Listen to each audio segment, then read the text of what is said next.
Now listen, how old were you when you became a made man? I was, when I became a recruit, I was 22. Yeah. And I took the oath when I was 24, 2 years later. All right, so listen, how do you, your mindset, like my mindset. Yeah. So I'm a made guy in the neighborhood. Nobody could fuck with me, put their hands on me, but I could fuck with you. How do you do that? Look, my mentality. You know, I'm a young 20-something-year-old guy. Hey, I don't like this fucking guy, but I love his girlfriend. Kill that motherfucker. That's my main time. You know what I mean? If I want this, kill them. You know what I mean? If I want that fucking house, he has a business, fuck him. If I was a mob, so does that thought goes through your mind? You know, Mike, now, honestly, I got involved in a life really to help my father. I mean, that was my whole motivation. Oh, see, I would be so self-absorbed and stuff from the mob. If I was in the mob, I'd be so self-absorbed. Yeah, but you know what? It happens.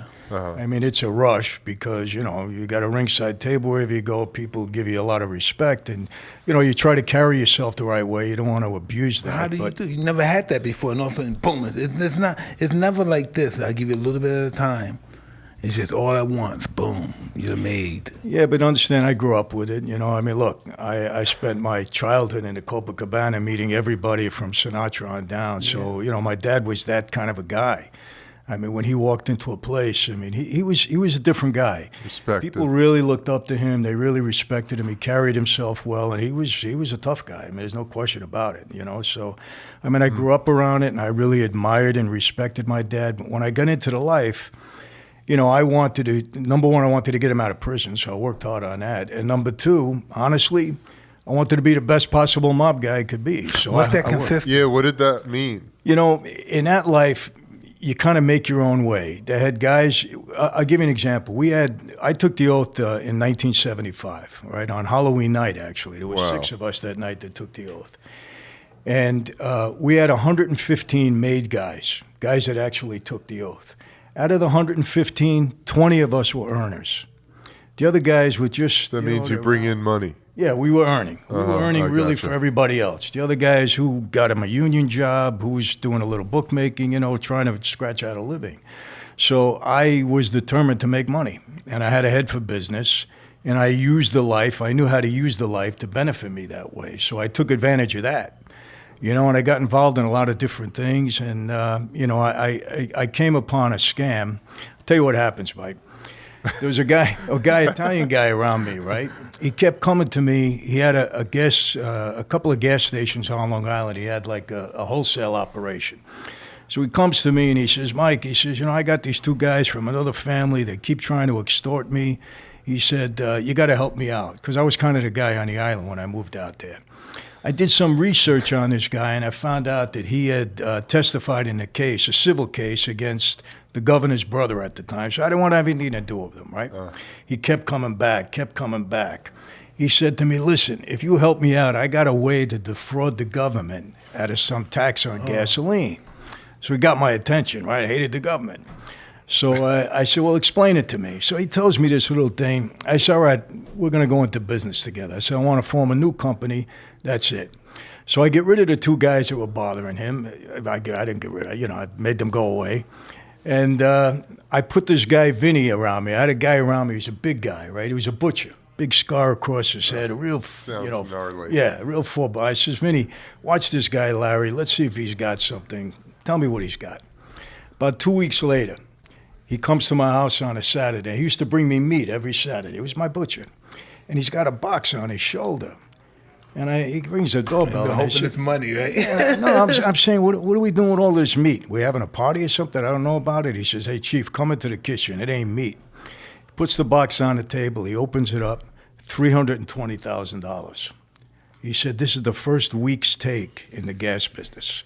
Smelled like gasoline, right? I didn't care what it smelled like at that point, but he got my attention. So what happened, Mike, over the next 8 years, I took that from $320,000 that week to almost $10 million a week.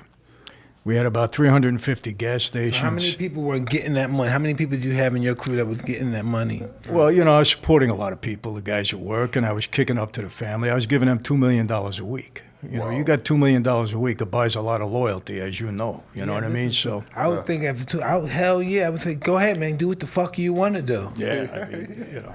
And so they made me a captain in 1980. They elevated me to that position. And I grabbed, I got a deal with all the Russian guys out of Brighton Beach. You know, they were my partners too. They were great partners. Like, can I stop you real quick? What does it mean as a captain? Do you have people under you? Yeah. That's what. I'll tell you the rank. You got a boss, an underboss, a capo regime, you know, a consigliere, and consigliere rather, and a capo regime. The capo regime is a captain. And then the next official position is soldier.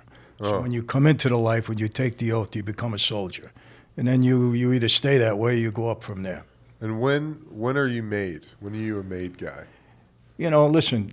At any point? No. You got to You go. can't be a time- soldier. I'll tell you what happened. Time, I guess. When my dad sends me, now Joe Colombo had been shot, if you remember. He was 70s, seriously right? wounded, yeah, 71. And Tom DeBello was the new boss. He took over. He's dead now. And I sat with Tom, and he says, Mike, I got a message from your father. He said, you want to become a member of our life. Is that true? I said, yes. He said, here's the deal. From now on, 24 hours a day, 7 days a week, you're on call to serve this family. That means if your mother is sick and dying, and you're at her bedside and we call your service, you leave your mother, you come and serve us. From now on, we're number one in your life. Before anything and everything. When and if we feel you deserve the privilege, the honor to become a member, we'll let you know. And you're in a recruit period where you have to do anything and everything you're told to do to prove yourself worthy. And, you know, listen, people ask all the time, the number one question, Mike. Kill anybody. Did you ever kill anybody? No, I got three top questions. Number one, did you ever kill anybody? Number two, where's all your money buried? And number three, where's Jimmy Hoffa buried? Those are the three top questions all the time. I can name them wherever I go. It doesn't matter. So, you know, after about 2 years, I proved myself worthy, and then we got called in on, it was Halloween night, 1975, in a secure place in Brooklyn, and we all took an oath.